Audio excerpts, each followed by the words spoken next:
Pratt, je suis médecin au CHU de Nice et sur l'Université Côte d'Azur.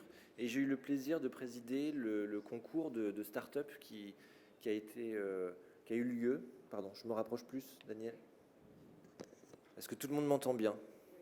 Super. J'espère que vous avez bien mangé. Et je vous remercie d'être aussi nombreux en postprandial. Juste pour vous faire état, donc c'est la 4e édition de la Nuit Connectée, donc les Awards. C'est une initiative qui n'est pas anecdotique dans un congrès sur l'innovation en santé, puisque ça nous permet de réaliser concrètement qui sont les créateurs de solutions numériques pour la santé, et donc de pouvoir les découvrir. Donc sans plus attendre, je voudrais juste vous faire état du process qui nous a permis de sélectionner les 10 participants que vous allez rencontrer à l'instant. Et je voulais remercier le jury, et donc notamment... Je vais oublier personne, donc je vais sortir ma petite liste, désolé.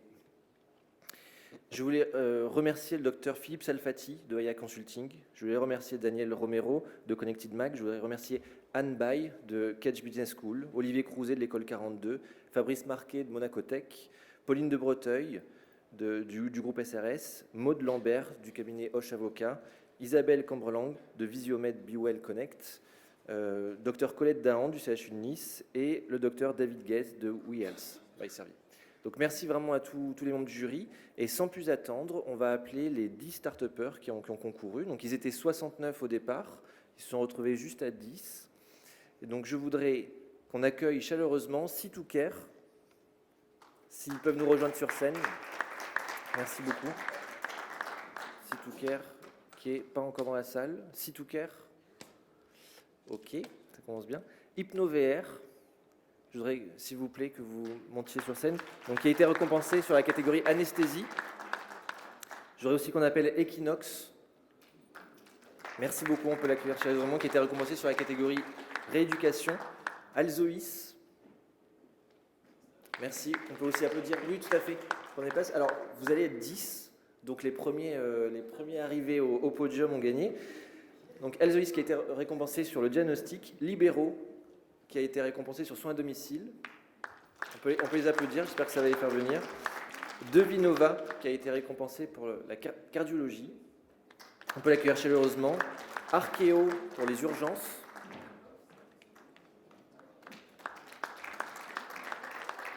KICO pour les soins hospitaliers. DINSEO pour les sciences cognitives. On peut les applaudir. Hein. Et Pandalab pour la coordination médicale. J'invite également à nous rejoindre une start-up qui n'est pas apparue hier, qui est Positive View, qui est récompensée par le groupe Delta Assurance, à venir nous rejoindre. Voilà. On peut les applaudir. Alors, bienvenue sur le podium. Donc, vous voyez qu'il y a eu une autre sélection. Hein. C'est ceux qui ont déjà fini de manger. Les 10 autres startups peuvent nous rejoindre sur scène. Moi, j'aimerais vous rencontrer, en fait, parce que finalement, on vous a entendu hier présenter vos projets, pitcher, et c'est un exercice qui est très difficile, surtout dans une boîte de nuit. Donc, je voulais déjà vous remercier pour ça. On a découvert vos projets. Moi, ce que j'aimerais, c'est que le public aujourd'hui puisse vous découvrir, vous. Moi, je n'ai pas l'occasion de tous vous connaître un par un, mais par contre, ce que je sais, c'est que c'est un exercice qui est particulièrement challengeant, la création d'entreprise. Et je voulais, donc de façon spontanée, donc je ne vais pas vous appeler les uns après les autres, mais le premier qui se saisit du micro peut répondre. Je voulais savoir quel est le premier jour où vous vous êtes dit, voilà, c'est sûr, je vais me lancer dans cette création d'innovation. Voilà, qu'est-ce qui vous a fait vous décider pour faire ce premier pas? Oui, merci beaucoup. Bonjour à tous, merci d'abord pour vos votes.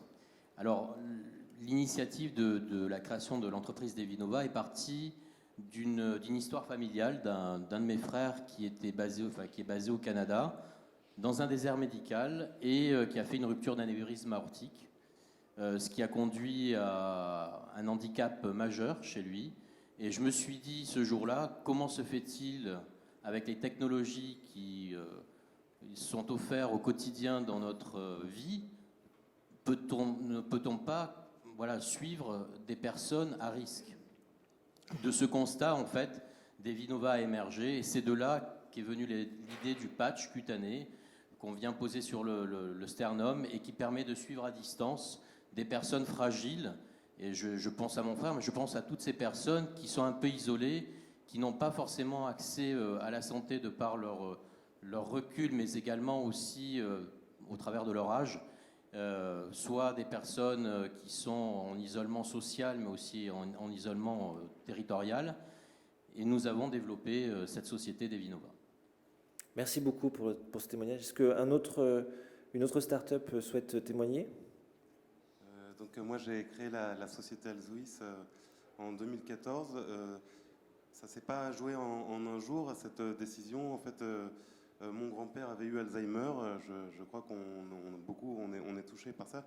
Et j'étais vraiment surpris de constater qu'il n'y avait pas grand-chose. C'était pourtant en 2008.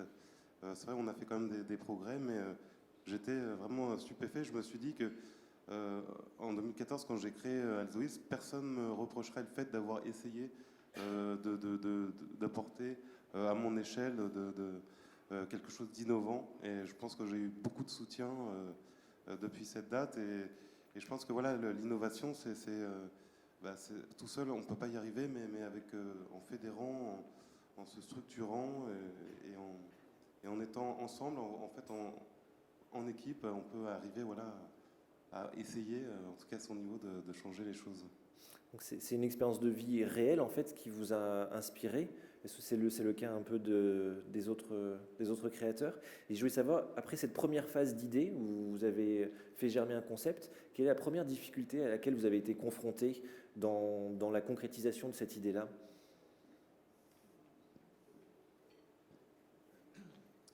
Donc Nicolas Maire d'Equinox. La première réalité, en fait, après l'idée, c'est la solitude. Voilà, on se réveille un matin, on fait maturer une idée, on est persuadé de ce qu'on fait. Le problème, c'est, comme tu disais, derrière de fédérer.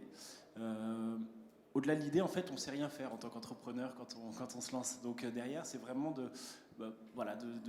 d'être accompagné, à la fois en termes de compétences, parce que, encore une fois, nous, on porte que l'idée, donc se structurer, mais aussi être accompagné dans la réussite et dans les échecs. C'est ça qui quelque part, en fait, nous donne un fil rouge, et les matins où c'est un peu compliqué aussi de se lever, nous permet justement d'avoir cette motivation et ce coup de boost. Donc, pour ma part, la première réalité, c'était la solitude, et donc c'est pour ça que je me suis associé avec Baptiste et Mélène. Est-ce qu'il y a quelque chose dont vous avez manqué qui pourrait être utile aujourd'hui en termes d'innovation? Est-ce que, par exemple, un accès facilité à une communauté médicale qui serait prête finalement à essuyer les plâtres, entre guillemets, par rapport à vos solutions, mais vraiment dans les premières phases? Je ne parle pas de validation clinique, c'est vraiment de rencontrer des professionnels. Est-ce que ça, c'est quelque chose que vous avez vécu de façon facile, ou est-ce qu'au contraire, ça a été difficile, et en quoi c'était difficile? Je pense que c'est essentiel. Alors Aurélien Lambert-Pandala, moi je suis médecin, et pour autant j'ai senti cet isolement au début. On a l'idée, on a l'équipe, la structure, plein de choses à faire, et finalement on se rend compte que le plus dur, c'est de confronter l'idée aux gens qui vont l'utiliser. Alors quand on parle pour soi, on se dit super, mon idée au moins elle me sert, donc elle sert au moins à quelqu'un, mais c'est pas forcément vrai des collègues. Tout le monde a une appréhension différente de la médecine, et en e-santé c'est peut-être encore plus dur qu'ailleurs. C'est qu'on ne doit pas changer les pratiques, on ne doit pas mettre en péril les patients, on ne doit pas mettre en péril les soignants, et ça c'est difficile. Donc si je devais refaire, en tout cas, plutôt j'irais voir les directions d'établissement, voir mes confrères d'autres spécialités, pour tout de suite poser ça sur la table avant de me lancer, et j'aurais certainement gagné un peu de temps. Mais oui, c'est essentiel. D'accord. Moi, j'ai Nicolas Villeneuve, du coup, de KICO. Moi, je vais dans le même sens qu'un peu tout le monde. Il y a aussi la notion de l'argent, je pense. Parce qu'effectivement, quand on lance sa boîte, il y a la nécessité à la financer. Et on parlait tout à l'heure de fonder une équipe. Donc, soit effectivement trouver quelqu'un pour ne pas être seul et arriver à trouver les compétences qui nous manquent, mais aussi, effectivement, quand on n'a pas forcément le contact en particulier, ou alors la nécessité d'avoir un associé en particulier, c'est aussi la nécessité de pouvoir se fonder une équipe et de pouvoir la payer, et si possible de la payer correctement. Et ça, c'est une vraie problématique, en tout cas, parce qu'il y a des mécanismes de financement, il me semble, en tout cas, mais pour ma part, effectivement, même en étant incubé, même en ayant un suivi de la part d'organismes régionaux en Occitanie, c'est quasiment nul en fait.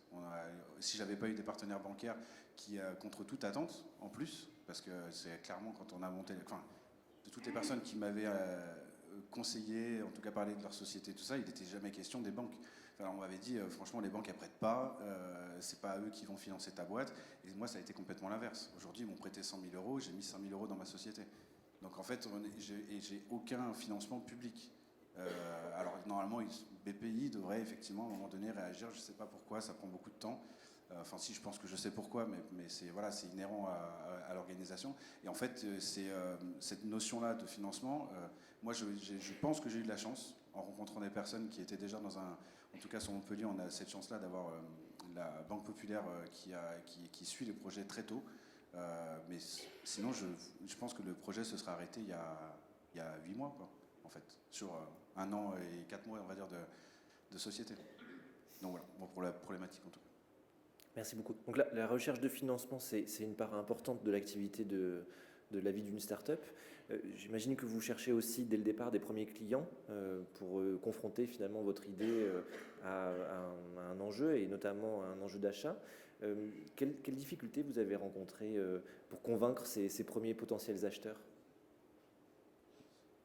Bonjour à tous, Alban Deluca, Société Archeon. Ce qu'il y a de plus délicat, c'est vrai, dans la création d'une structure, alors avant même qu'on commence à entamer le développement d'un projet ou d'un produit, d'un futur produit, c'est de réussir justement, on parlait de financement, à convaincre des organismes publics à nous aider, ou des banques, ou des financeurs privés, des investisseurs, clairement. Et c'est vrai que tant qu'on n'a pas le potentiel marché, tant qu'on n'a pas de vraie marque d'intérêt, voire même de vrais retours, on va dire presque des précommandes, c'est assez difficile. Tout simplement pour une simple et bonne raison, c'est qu'on n'est pas sûr, tant qu'on n'a pas le produit sur le marché, tant qu'on ne le teste pas auprès des clients, que notre proposition de valeur est vraiment pertinente, et surtout qu'on arrive à capter la valeur. Parce qu'il y a de très très très beaux projets qui ont des propositions de valeur considérables. Le nôtre, par exemple, la proposition de valeur potentielle, c'est de sauver des vies. Donc, quand on voit le coût d'une vie aujourd'hui, il est estimé à peu près d'1 million d'euros. Quand on perd quelqu'un à 40 ans qui fait un arrêt cardiaque avec les assurances, les prêts, etc., c'est relativement fort. Mais maintenant, comment on capte cette valeur? Parce qu'on ne va pas demander, nous, à la famille du patient, de nous donner 1 million d'euros parce qu'on lui a sauvé la vie. On ne va pas vendre notre produit 1 million d'euros. Donc ce qui est compliqué aujourd'hui, surtout dans l'écosystème de domaine de la santé, c'est potentiellement l'accès au remboursement. Qui finance? Quels sont les clients? Mais les vrais clients, ce sont les acheteurs, hein, pas les utilisateurs. Souvent on dit les clients, c'est les médecins. Non, mais les clients, c'est l'assurance maladie, c'est les collectivités territoriales, quand on s'adresse à d'autres types de structures, comme les pompiers. Ça peut être l'ARS, quand on s'adresse à de la mission d'intérêt général, etc. Donc c'est tout cet écosystème-là de financeurs, utilisateurs, qu'il faut vraiment travailler pour travailler son business model, pour avoir un business model pertinent, savoir à qui on s'adresse et quelle proposition de valeur on fait et comment on capte cette valeur. C'est ce qu'il y a de plus dur, je pense, quand on n'est pas du domaine industriel au début et qu'on n'est pas forcément issu des grandes écoles HEC, ou même qu'on ne l'a pas expérimenté. Parce que même en l'apprenant, je pense que tant qu'on ne l'a pas vraiment expérimenté sur le terrain, c'est quelque chose qui est très dur à faire. Et il n'y a que nous qui pouvons le faire sur notre projet. Donc après, c'est une histoire de progresser pas à pas, d'aller à la rencontre des gens et puis d'essayer de se faire son propre avis. Voilà. Je ne sais pas s'il peut y avoir d'autres. Merci. Il y a une recherche de légitimité, en fait. Est-ce que ce type de concours auquel vous avez participé, donc par exemple au hasard, hein, les awards de Yale's World, est-ce que, au-delà des prix, et j'appellerai après les partenaires à venir exposer les raisons pour lesquelles ils vous ont remis ces prix, mais au-delà des prix, qu'est-ce qui vous a intéressé à vous confronter à la concurrence et concourir dans un concours comme celui des awards? Nous, à titre personnel, on a été ravis d'être invités, donc on est venus. Et puis, ça fait énormément de visibilité, ça donne aussi de l'assurance auprès de nos différents partenaires, que ce soit des partenaires techniques, des partenaires industriels, des financeurs, de savoir que c'est une innovation qui est reconnue par une communauté de professionnels. Donc et puis l'accompagnement aussi qu'on peut en tirer, le réseau, parce que le réseau c'est super important, parce qu'on ne fait rien tout seul. On a beau essayer de recruter, c'est difficile. On ne peut pas non plus embaucher une équipe de 50 personnes dès le début. De toute manière, on n'a jamais toutes les compétences, on n'a jamais tout le réseau, donc on est toujours à la recherche de bonnes rencontres. Et ce type d'événement, clairement, ça participe à tout ça, donc à faire évoluer la société dans le bon sens. Merci. Est-ce que l'un de vous veut ajouter quelque chose avant que je passe la parole ? Je voulais juste rajouter qu'effectivement, être ici, l'intérêt, c'est effectivement de valoriser un petit peu tous les efforts qu'on fait depuis des mois, voire des années. Et ces récompenses, on les prend vraiment à bras ouverts parce que ça nous conforte dans l'idée que la gestion de la douleur, la gestion de l'anxiété des patients, c'est un réel projet. Ça fait partie des projets RAC et c'est quelque chose qui nous aide à avancer, que vous croyez en nous. Et on continue dans ce sens. Donc c'est pour ça qu'effectivement on démarre comme start-up, mais on a pour ambition de devenir très grand prochainement. Ouais, on vous le souhaite. Et avant de convaincre une large communauté, vous avez déjà été reconnu par un certain nombre de partenaires, donc tous les partenaires que je vais appeler maintenant pour la Nuit Connectée, qui ont vu en vous un certain nombre de caractéristiques qui portent certainement les graines de cette réussite-là. Et donc je voudrais appeler Xavier Schneider à venir au pupitre s'il est présent, pour se présenter. Déjà, merci beaucoup. On peut l'applaudir.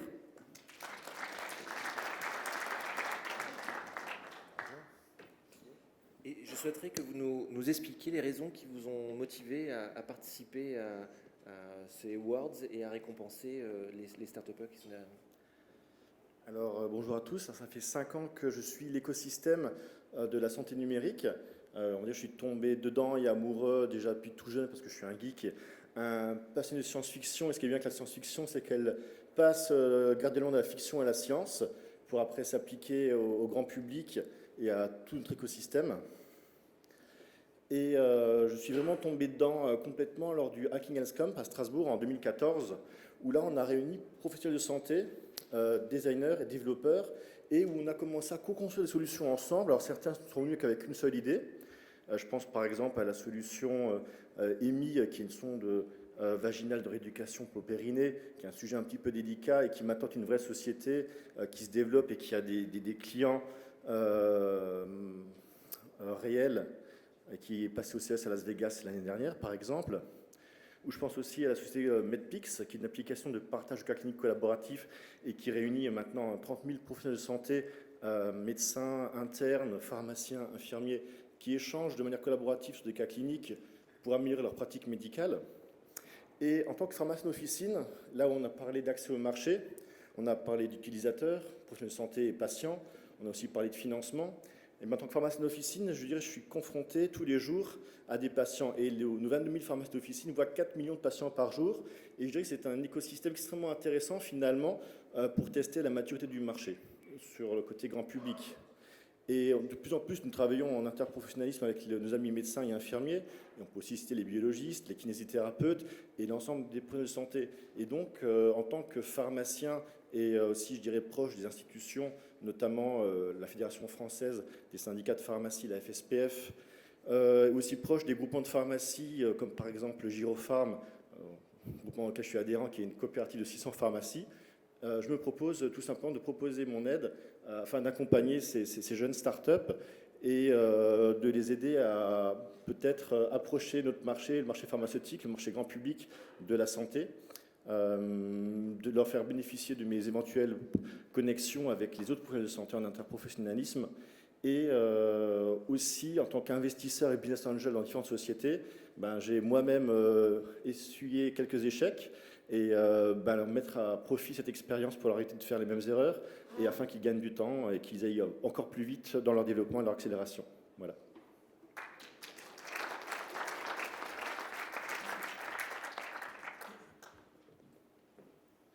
Merci beaucoup. Je vais appeler un autre partenaire et on est très, très heureux de les accueillir. Donc, je voudrais que vous applaudissiez Isabelle Cambrelin et Patrice Cristofani de Be Well Connect à venir nous présenter leur entreprise et puis nous expliquer les raisons de leur choix. Alors, on avait décidé de venir à deux. Au pupitre, c'est un peu ridicule, mais on va le faire, hein, Patrice. Ouais, ça marche. Bonjour, donc je suis Isabelle Cambrelin. J'ai le plaisir de piloter le marketing, la communication et le digital de Be Well Connect. On va démarrer par l'essentiel, les raisons qui ont fait que mon choix, puisque j'ai eu cette chance de participer au jury, s'est porté sur HypnoVR. Plusieurs ancrages. Le premier, c'est parce que ce beau sujet de la réalité virtuelle dont beaucoup de secteurs s'est emparé finalement est émergent dans le secteur de la santé et affiche de belles promesses. Et j'ai trouvé que la réalité virtuelle appliquée à un vrai sujet, qui est aussi un vrai sujet de disruption et d'innovation, même si l'hypnosédation finalement a un vrai background de 30 ans, associer l'hypnose digitale à la réalité virtuelle, on était sur un vrai sujet de développement, avec un vrai sens, qui est le sens du bénéfice du patient, la lutte contre l'anxiété, vous le rappelez tout à l'heure, contre la douleur. Rappelons aussi que ça permet de limiter le retour aux médicaments et que la courbe d'expérience que vous avez, et je vous souhaite de l'amplifier le plus vite possible, démontre déjà beaucoup de belles choses. Voilà les raisons pour lesquelles j'avais choisi HypnoVR et vous étiez mon coup de cœur. Un mot sur Be Well Connect. Je vais vous raconter un peu l'histoire, d'abord qui on est, puis je laisserai Patrice, comme ça on formera vraiment un binôme, vous dire où on va. Be Well Connect, c'est la filiale santé connectée de Visiomed Group. Moi, j'aime bien dire qu'on est la start-up de Visiomed Group, d'abord parce qu'on n'est pas nombreux et qu'on est sur des vrais sujets de développement et de construction. Aujourd'hui, on opère sur des solutions d'e-santé de télémédecine qui couvrent le grand public, mais aussi plus récemment les professionnels de santé. L'histoire, parce que ça fait écho à leur histoire aussi, à ce que vous avez derrière vous et devant vous, c'est un peu la nôtre. C'est une histoire qui démarre en 2007 avec une problématique personnelle rencontrée par Eric Seban, qui est le président fondateur de cette boîte, Visiomed, et qui est confronté à des convulsions du nourrisson avec son fils, qui fuit le thermomètre rectal. Et l'idée d'Eric, c'est d'imaginer un thermomètre sans contact infrarouge.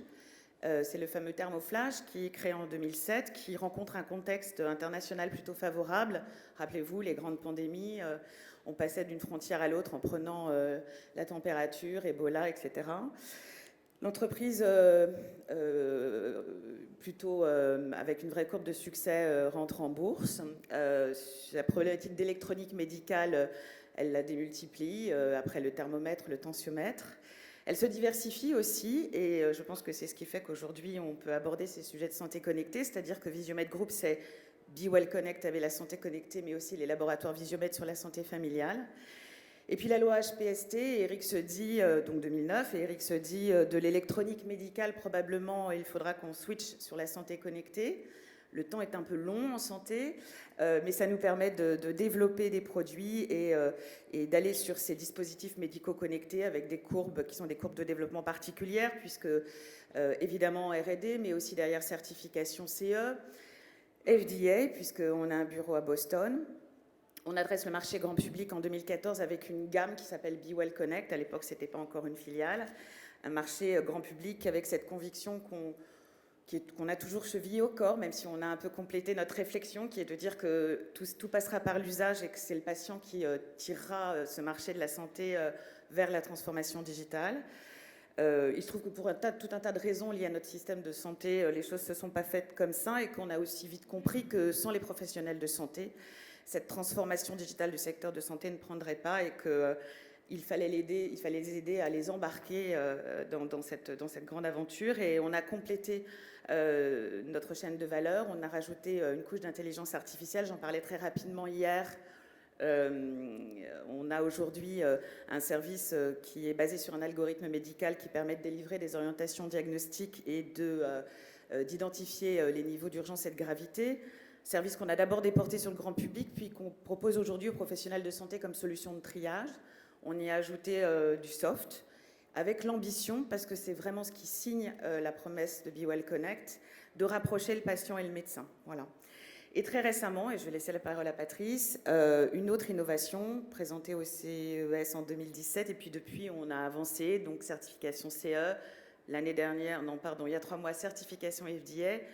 Une station de télémédecine, c'est la suite, c'est-à-dire que ces dispositifs médicaux connectés, on s'est dit, ce qui est important, c'était aussi de les inscrire dans les usages des professionnels de santé, et la mobilité nous a paru clé, et donc on a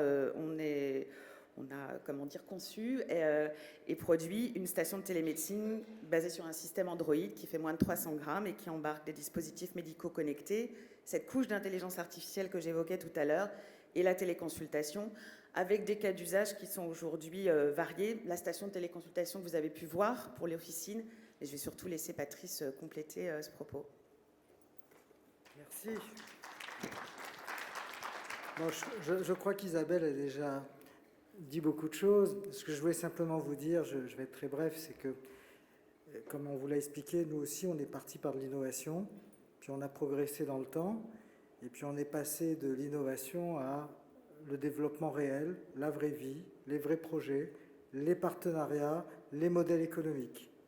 Et vous voyez, c'est une étape qui s'est faite progressivement, et l'entreprise actuellement, Be Well Connect, dans la santé connectée, ne peut pas envisager ce développement sans une approche extrêmement pragmatique, industrielle, avec des modèles économiques sustainable et avec aussi une approche de l'écosystème qui est variée selon chaque pays. Mais on est quand même parti de l'innovation. Et il faut, même si on rentre dans la vraie vie et qu'on grandit, et qu'on attaque les marchés et qu'on se bat dans la compétition, d'ailleurs la vraie vie étant quelque chose qui vous fait grandir aussi, mais on essaye toujours de ne pas perdre notre âme d'innovateur. Voilà, je ne vais pas décrire les solutions, Isabelle les a fait très bien. Je dirais simplement une phrase, Einstein disait toujours, il n'y a pas d'innovateur, il n'y a que des retardataires. Donc foncez. Merci. Merci beaucoup. Merci beaucoup et on souhaite à tous nos start-upers la même trajectoire que celle que connaît votre groupe. Et donc c'est un très bel exemple. On a la chance d'avoir, depuis le début de l'organisation de ce congrès, un partenaire historique qui représente le cœur d'innovation en Israël. Et je voudrais faire venir Muriel Toiti, si elle accepte, on va se l'applaudir, du Technion France. Merci beaucoup. Bonjour. Bonjour à tous. Ravi d'être là. Merci Frédéric, merci Daniel, merci Wassim, merci Charles. En effet, le Technion et le Technion France, que je dirige depuis 2002, est partenaire de ce congrès majeur. Il continuera à l'être parce que, effectivement, le Technion accompagne l'innovation depuis la jeunesse, parce que Israël, et je ne sais pas combien vous êtes acculturés à cet écosystème, est un écosystème qui façonne les entreprenants et les entrepreneurs de demain et qui génère effectivement de l'innovation, parce que finalement, c'est son seul moyen de s'autosuffire. Alors, on le disait, moi je dirige en France le Technion France et la représentation de cette université. Est-ce que quelqu'un dans cette salle connaît l'écosystème israélien et a peut-être visité le Technion? C'est très spontané comme question. Philippe, ça ne m'étonne pas. Peut-être quelqu'un d'autre? Bon, 4000 km d'ici. Petit pays qui fait de grandes choses. Grand écosystème mais petit marché. Le Technion est né en 1924 sous l'impulsion d'Albert Einstein, cher monsieur. Alors que disait aussi Albert Einstein? Il disait que l'imagination est plus forte que le savoir.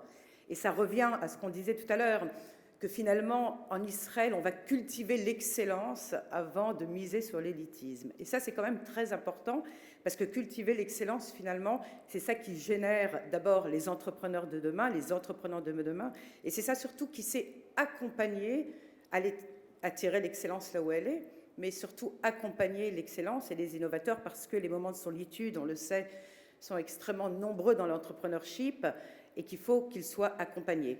Et ce qui est intéressant avec le modèle israélien, et par définition le Technion, qui en est à la jeunesse, d'ailleurs Albert Einstein en était son fondateur, c'est que c'est sous une même gouvernance, une ville qui fait, j'appelle ça un microcosme, une ville qui regroupe 18 facultés qui couvrent les champs les plus pointus de la recherche scientifique et technologique, et bien évidemment dans le domaine de la santé connectée, l'intelligence artificielle de façon très transverse, très focus, santé aussi, la robotique, et on l'entendra avec Alan Wolf tout à l'heure, mais c'est surtout ce glissement très serein et décomplexé vers la recherche appliquée. C'est-à-dire que très rapidement, la recherche fondamentale génère de la recherche applicative qui est dénichée dans les laboratoires du Technion pour être incubée et accélérée dans l'écosystème entrepreneurial du Technion. Et si vous êtes un peu familier avec cet écosystème, alors on l'appelle communément ce pays la Startup Nation. Je pense qu'aujourd'hui, il devrait raisonner plutôt scale-up, mais ça, c'est encore un autre sujet. Startup Nation, parce que je le disais tout à l'heure, c'est cette façon finalement de s'autosuffire par l'innovation. Parce qu'en Israël, les entrepreneurs sont financés par le privé. Les financements sont privés. Il n'y a pas de financement public, ni pour l'université, ni pour l'innovation. Et c'est pour ça que les entrepreneurs, depuis la genèse même, sont coachés au Technion pour pouvoir aller chercher les capitaux là où ils sont. Donc ils sont obligés de miser sur l'international, de sortir de leurs frontières, ce que je vous encourage vivement à faire, de créer ces partenariats-là, et puis finalement de miser sur les financements privés. Et vous savez qui est le premier venture capitaliste en Israël finalement? Eh bien c'est l'État. Parce qu'il prend le risque de mettre des billes, et un chiffre intéressant, 4,21% du PIB en Israël est dédié à la recherche et au développement, 8% à la technologie. Donc beaucoup de moyens de financement sont alloués à la recherche et à l'innovation.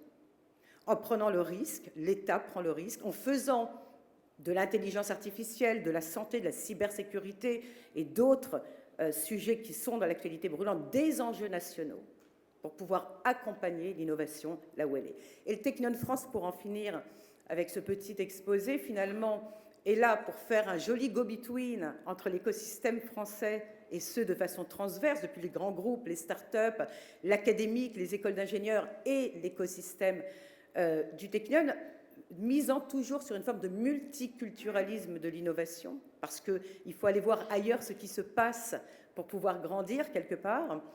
Et le Technion France matérialise, concrétise, développe des partenariats concrets, ce qui est le plus important, pérennes, parce qu'on se doit aussi d'être ancré dans l'humain. Deux cultures d'innovation sont à 4000 km de différence, donc l'humain est majeur, donc miser sur les rapports humains, sur la loyauté, la fidélité qu'on peut engranger dans ces partenariats.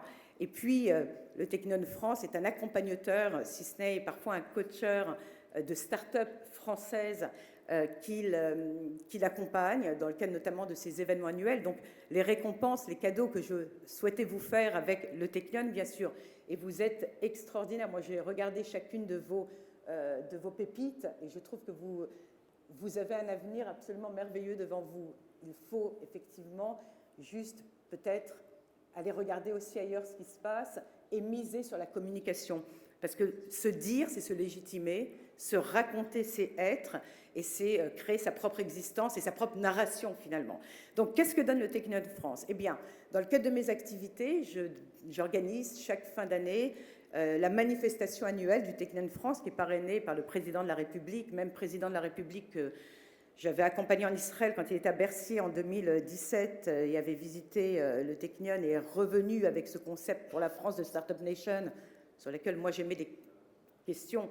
On ne peut pas faire de la France qu'elle n'est pas. En revanche, la France peut puiser d'autres écosystèmes. Donc cette participation à cet événement qui génère plus de 1000 personnes au Connected Lab, qui est un showroom de 55 startups françaises et israéliennes, pour que vous puissiez interagir avec elles. Et j'invite à ce moment-là qu'un public d'investisseurs, qu'ils soient family office, venture capitalist, groupe industriel, que des financeurs privés. Et donc, ils viennent chiner, dénicher sur le manifeste du capital humain. En fait, les startups sont dispatchées sur les 5 sens, l'odorat, l'ouïe, la vue, le vu, etc., pour mieux arriver au 6e, qui est l'intelligence émotionnelle et intuitive que nous nous devons de développer, d'autant plus dans l'ère digitalisée que nous vivons, pour mieux équilibrer notre intelligence cartésienne et technologique avec notre intelligence émotionnelle, partant du postulat de base que finalement, quelqu'un qui mettra des billes chez vous, et peu importe quel niveau vous serez, vous devez vous raconter de par vos tripes l'individualité, la personnalité que vous dégagez, le leadership que vous avez, la prise de risque, voire cette capacité à assumer l'échec, parce que pour réussir, il faut échouer.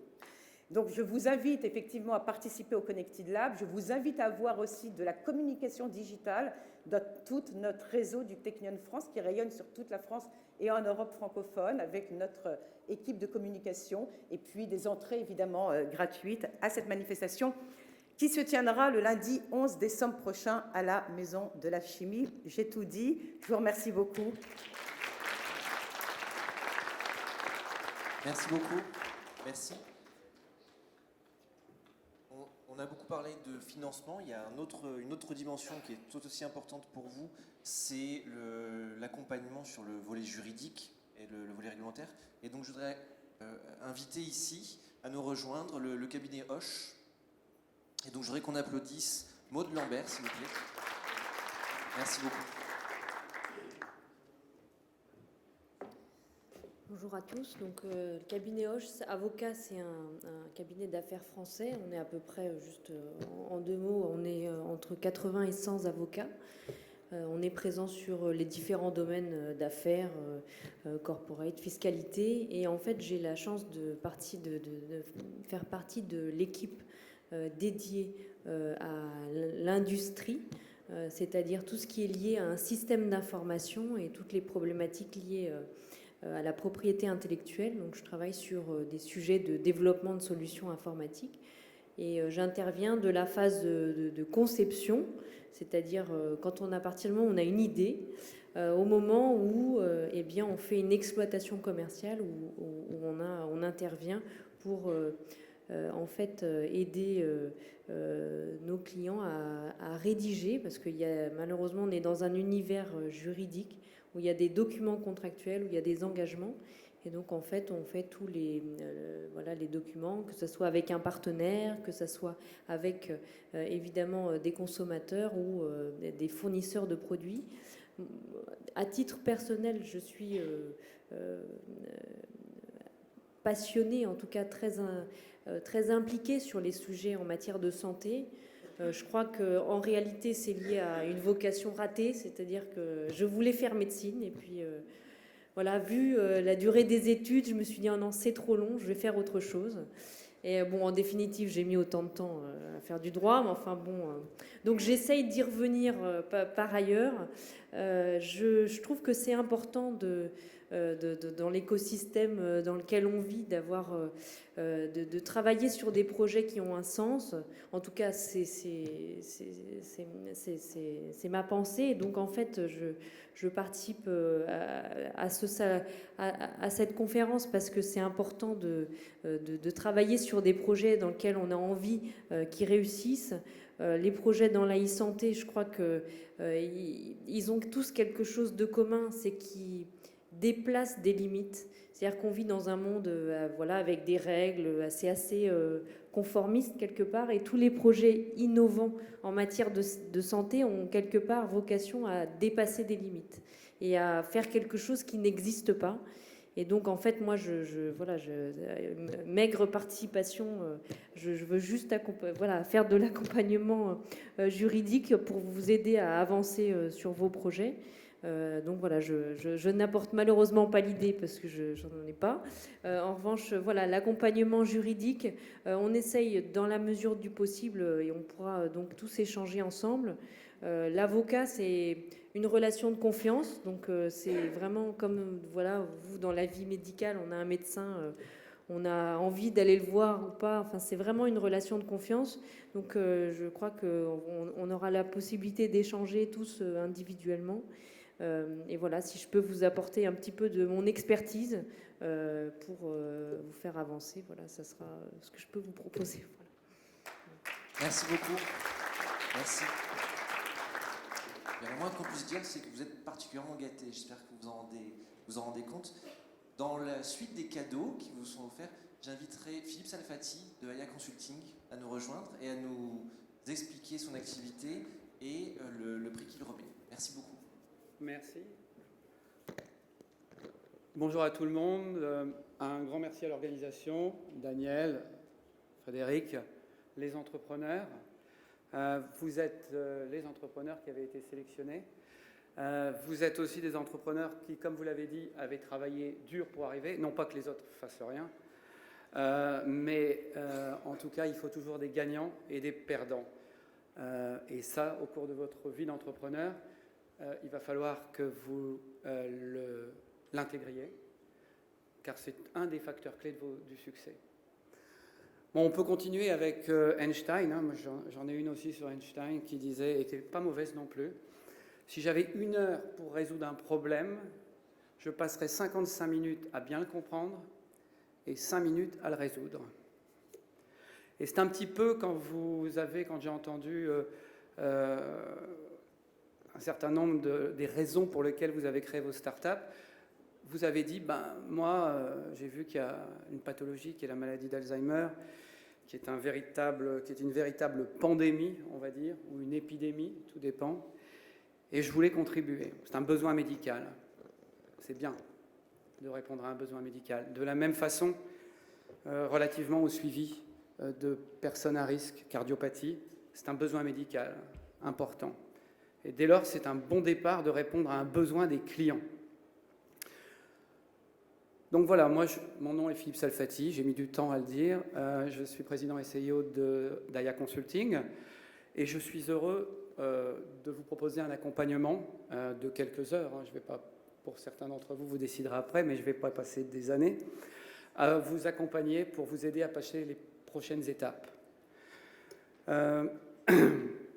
Aya Consulting, c'est une société, on est implanté globalement, Europe, États-Unis, Israël.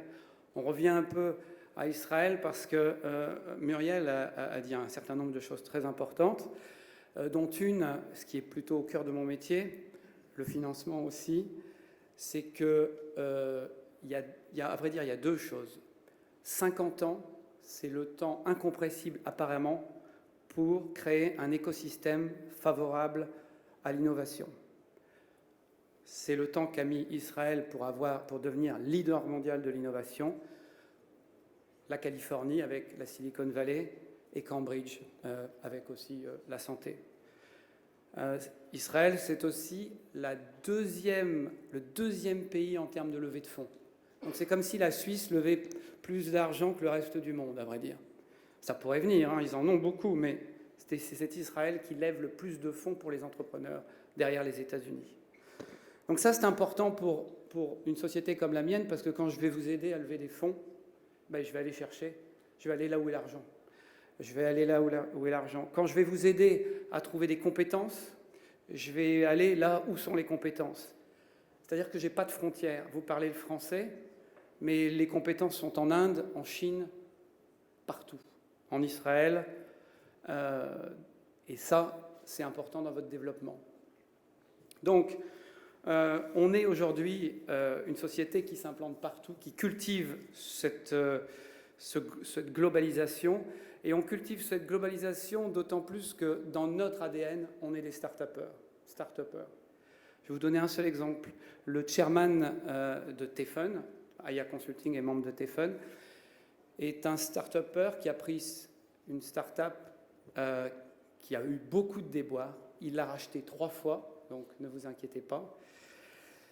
Il en a fait la 4e société de software testing au monde, Qualitest, qu'il a revendu au numéro 2. Et il a racheté Tefun. Et il a investi en même temps dans 2500 startups. Donc, au sein de notre organisation, on sait ce que c'est qu'une startup et la difficulté de la développer. Et c'est pour ça qu'on est heureux de vous accompagner. Je dirais simplement que pour nous, Aya, accompagner une startup, c'est autant une passion qu'un business. Et on ne peut pas accompagner les startups si on n'a pas une passion pour ces entrepreneurs. C'est pour nous, accompagner des startups, c'est accompagner des gens, accompagner un projet et les faire financer. Et ce sera mon dernier point. Il y a 2 choses que m'ont dit le CEO de Sanofi à l'époque, Chris Vibarer, qui était certainement un des meilleurs CEO de l'industrie pharmaceutique. On discutait un jour et il me dit, moi, mon conseil le plus général pour des gens qui veulent réussir, c'est pas ni bien ni mal, c'est de se comporter comme on voudrait devenir et non pas comme on est. Donc quand je vous regarde, ne soyez pas qui vous êtes, ayant l'ambition, comme l'a très bien dit le chairman de Tefun, il m'a dit, moi je voulais être numéro 1 mondial, c'est tout ce que je voulais. Soyez numéro 1 mondial dans votre domaine, c'est tout ce que je vous souhaite. Merci. Merci beaucoup. Merci beaucoup. Je souhaiterais qu'on accueille chaleureusement le cabinet branché. Et donc j'appelle Philippe Ozimour à nous rejoindre. On peut l'applaudir. Merci beaucoup. Merci Philippe. Alors, nous, je suis Philippe Ozimour, directeur général de Branchet. On est en fait l'assureur des chirurgiens, des anesthésistes, des obstétriciens. On a toujours été pour le risque le plus difficile. Et puisqu'on parle d'Einstein, je crois qu'il a dit, mais je vois qu'il y a des experts dans la salle, j'espère que je ne me trompe pas, que le monde est dangereux. Bon, ça, je ne vous apprends rien. Mais qu'il ne l'est pas, non pas à cause de ceux qui font le mal, mais à cause de ceux qui regardent faire, tout simplement. Et dans la façon dont on protège et accompagne le plateau technique lourd, on leur demande d'être acteurs de santé, c'est-à-dire qu'ils doivent s'engager à faire de la prévention, ils se forment, on a un gros camion qu'on balade dans toute la France pour former au risque, et puisque c'est consubstantiel à la qualité des soins, à être dans un processus d'amélioration continue. Alors, comment on est venu à récompenser comme on peut, ou à aider, si on peut, des gens comme vous? La première chose, c'est qu'on était très centré sur le praticien. Et puis, on s'est rendu compte qu'on avait environ 1500 jeunes chirurgiens anesthésistes de moins de 45 ans qui avaient une relation avec leurs patients extrêmement différente que leurs aînés. Donc, on a créé une fondation pour étudier le patient et on a découvert dans cette étude, je crois que c'est 1200 réponses, 200 coups de fil de validation, l'importance du numérique, de ce que vous faites dans la relation avec le patient. Et là, malgré les cours de marketing, le B2B2C, on n'était pas bon du tout. On était très centré praticien, pas assez patient et pas du tout numérique. Et puis, juste après ce travail de recherche, énormément de praticiens sont venus nous voir avec des projets. Donc, en fait, c'est venu de nos clients. Et on s'est dit, mais on doit s'intéresser à ça pour deux raisons. D'abord, les clients le demandent, donc c'est un signe. Et puis, où est le risque de demain? Et ce que vous faites, c'est un petit peu la voiture autonome pour un assureur automobile. C'est-à-dire, demain, je vais assurer 2 personnes dans une voiture qui ne conduisent pas avec un fabricant et un éditeur de logiciel qui va conduire pour lui. Dans un sinistre, c'est compliqué ça. On peut se retrouver avec une salle comme ça, avec toutes les parties prenantes et beaucoup d'avocats. Donc ça, il faut toujours un bon avocat quand on fait de la responsabilité civile pour essayer de comprendre ce qui s'est passé. Donc, on a 2 bonnes raisons de vous aider, parce que je crois que c'est ça la question, n'est-ce pas? La première, c'est de répondre à des besoins, parce qu'il y a des praticiens, beaucoup parmi vous, et on le fait, on a dû créer, par rapport à cette demande, ce qu'on appelle l'Aspro Store, donc une plateforme. Si vous êtes dans des métiers où les chirurgiens, les anesthésistes, les obstétriciens sont concernés, d'avoir un accès à nos 6000 adhérents qui s'intéressent à ce que vous faites. Et le deuxième, c'est d'essayer de comprendre, dans votre interaction avec le patient, où va être le partage des risques entre le praticien, le patient lui-même bien sûr, mais les technologies que vous proposez. Donc, pensez à votre financeur, à votre marché bien sûr, pensez au juridique, prenez un bon avocat pour vous conseiller, c'est important. Pensez également à votre assureur, et puis on fera comme dirait Einstein, peut-être progresser les choses, non pas en regardant, mais en prévenant. Merci. Merci beaucoup. Merci beaucoup. J'appelle maintenant le groupe Delta Assurance à venir nous expliquer pourquoi est-ce qu'ils se sont intéressés à participer avec nous à ces awards. Merci beaucoup. On peut l'applaudir. Bonjour, merci. Merci Daniel. Alors, le groupe Delta Assurance, on est courtier en risque entreprise. Donc, on accompagne les entreprises PME, TI, grands comptes sur l'ensemble de leurs risques et notamment sur les risques santé, prévoyance. Le groupe Delta a bientôt 100 ans, donc on est une jeune start-up dans l'esprit en tout cas. Et donc pourquoi on est là? D'ailleurs, il y a des amis aussi qui m'ont posé la question, qui n'ont pas trop compris le lien au départ. Pourquoi? Parce qu'en fait, la santé, c'est une grosse partie de l'activité pour l'entreprise et que notre mission, voire même notre obsession, c'est de créer de la valeur pour nos clients. Il se trouve que nos clients, dans la santé, ça va être les DRH. Et nous, ce qu'on souhaite, c'est leur proposer, au-delà du conseil et de la gestion, qui est notre métier traditionnel, une vraie valeur ajoutée. Et la santé fait partie des produits qu'on va pouvoir intégrer en fait, dans les offres qu'on leur propose. Delta Assurance, on se présente aussi comme expert entrepreneur. Et c'est là que ça fait le lien avec ce que vous êtes vous. Vous êtes des experts dans votre domaine, vous êtes des entrepreneurs, évidemment, comme toutes les startups.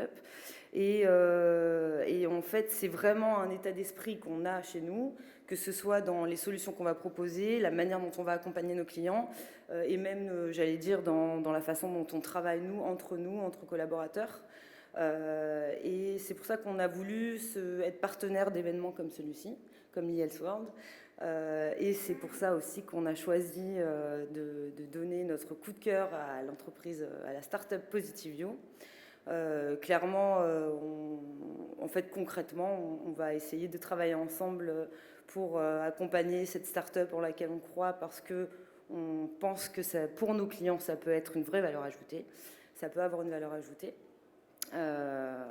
Voilà. Et au-delà de ça, ce qui nous tient à cœur aussi dans ce genre de projet, c'est que c'est vraiment du win-win. Nous, on a bientôt 100 ans, donc on pourrait se dire qu'on n'a plus rien à prouver. Après tout, on est bien en place, on grandit, on évolue, il n'y a pas de problème. Sauf qu'on est convaincus que c'est vous, les start-upers, avec votre nouvelle façon de penser et la manière dont vous appréhendez l'innovation et l'actualité, on doit apprendre de vous aussi. C'est aussi finalement notre enjeu quand on participe à ce genre d'événement. C'est de se renouveler sans arrêt. Et en fait, voilà, on compte aussi sur toi, Karina, en tant que start-upeuse avec ce projet, à nous challenger. Et c'est ça qui est passionnant en fait dans ce genre de participation et d'engagement auprès d'événements comme ça. C'est qu'on va vous accompagner, mais on est sûr qu'on va apprendre de vous également.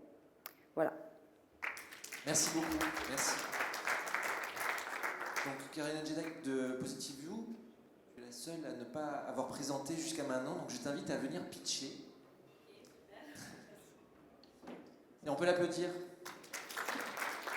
Donc bonjour, fondatrice de Positive You, Karina Jeddak. Donc j'ai créé ma boîte en 2016 et il s'agit d'un site de mise en relation entre des utilisateurs en quête de bien-être et des psychologues certifiés. Donc tout le concept tourne autour de tout est automatisé, on prend rendez-vous en ligne, on choisit l'horaire de son rendez-vous, on paye en ligne et ensuite on les met en relation par visioconférence. Donc on propose deux pôles. Il y a le pôle des particuliers qui permettent à tout le monde de consulter et d'avoir accès à des thérapies ciblées. On propose deux types de thérapies, des thérapies de support à des tarifs qui sont plus bas que ceux dans des consultations classiques et des thérapies avec objectifs qui sont des thérapies comportementales.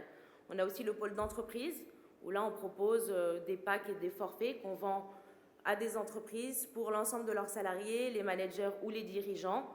On a mis en place donc des experts psychologues coachs qui ont tous au moins 15 ans d'expérience dans la psychologie d'entreprise pour qu'ils puissent accompagner donc l'ensemble des acteurs des entreprises. Donc voilà. Bravo, merci beaucoup. Merci. Alors, je vous transmets les regrets d'Olivier Crouzet de l'école 42, qui est aussi un partenaire important pour les Awards et qui regrette de ne pas pouvoir être présent. Je voulais remercier aussi Daniel Romero de Connecting Mag qui offrira une publication sur le magazine Connecting Mag. Et une surprise, vous n'avez pas été prévenu, mais il y a un cadeau supplémentaire. C'est Wassim Badiou qui est cofondateur du congrès Elseworld, le congrès auquel vous participez, qui, en complément finalement des grands groupes que vous avez, qui vous ont récompensé, qui vous ont identifié, voit à travers le congrès un certain nombre de start-upers et d'innovations et a choisi de vous accompagner, parce qu'il y a tellement de cadeaux qu'il faut pouvoir les gérer, et donc a choisi de vous accompagner pendant une année avec Daniel, qui s'occupera aussi de faire le lien, jusqu'à l'année prochaine, pour que vous puissiez persévérer dans les difficultés que vous allez rencontrer et les traverser avec bonheur pour rencontrer le succès des partenaires qui vous ont choisi. Donc un grand bravo, merci beaucoup. Et j'aimerais maintenant qu'on propose un échange avec la salle. Est-ce que vous avez des questions aux start-upers ou aux partenaires qui vous démangent? Vous êtes timide? Est-ce que dans la salle, il y a des professionnels de santé? Est-ce qu'on peut lever la main? Est-ce que dans la salle, il y a des créateurs d'entreprises? Voilà. Est-ce que dans la salle, il y a des créateurs d'entreprises qui sont des professionnels de santé? Et en fait, c'est difficile. Je vois qu'il y en a qui lèvent la main et qui la rebaissent. C'est parce qu'on est dans une zone de frontière, en fait. Et ce que je voulais vous dire, c'est qu'aujourd'hui, les personnalités que vous voyez, on avait des médecins aussi, des professionnels de santé, c'est difficile pour eux de faire le pas, d'aller se réinventer et donc de devenir, d'incarner, comme tu disais Philippe, d'incarner ce qu'ils doivent être. Et donc je voulais vraiment qu'on vous remercie encore et qu'on vous félicite aussi très chaleureusement pour avoir osé ce pas. Alors, j'aurai pas de citation d'Albert Einstein, je suis désolé. Je pense qu'on a eu des gens brillants qui sont venus ici nous en exposer. Mais je voulais vous dire vraiment ce que vous êtes en train de faire, au-delà de toute l'intelligence qui est nécessaire pour avoir vos idées. Moi, ce que je saluerais vraiment, et je vous invite à vous souvenir de ce moment précisément, là, aujourd'hui, de l'énergie qui vous a permis d'arriver là où vous êtes aujourd'hui. Voilà. Et donc, je vous souhaite de constamment réidentifier l'énergie qui est nécessaire à faire le pas d'après. Voilà, on peut vous applaudir beaucoup. Et s'il n'y a pas de questions, je vous invite à aller vous rafraîchir avant la prochaine session. Voilà, merci beaucoup.